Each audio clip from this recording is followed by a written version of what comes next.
Many years ago, the Russian Empire was conquered by the Mongols, but first, Let's discuss exactly what got conquered. So before there was a Russian Empire or even a Russian kingdom, there was the Kievan Rus. We know Kiev was a powerful city-state, but who exactly founded it is a subject of debate. Most historians now believe that the settlers of Kiev were Slavic people who migrated from around the Black Sea, but there's an older theory that the settlers of Kiev were actually like Vikings. That theory goes that Vikings came down to Kiev from rivers like the Dnieper and founded a trading outpost similar to ones they founded in Iceland and Greenland.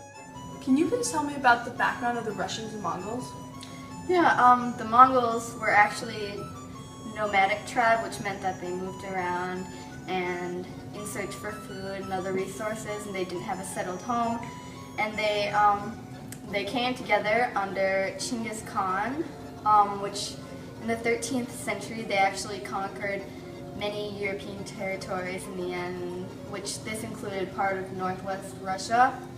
And what happened was that the Slavic princes were forced to submit to the Mongol rule, as well as give them tribute and their slaves at the same time. Alright, thank you very much. Yeah, of course. In 1480, Ivan the Great decided to rise up and not acknowledge Khan as supreme ruler. Ivan III and his successors declared themselves to be autocrats, meaning they were sole power source. Moscow state borrowed Mongol institutions, tax systems, postal routes, and the census. In 1505, Ivan the Great passed away and the throne was passed down to his 3-year-old son. Ivan the Terrible was constantly insulted and neglected. At age 16, he pushed away these haters and crowned himself as Tsar. Ivan the Terrible became successful in defending the remnants of Mongol power. He added vast new territories to the realm and laid foundations for the very huge multi-ethnic Russian Empire.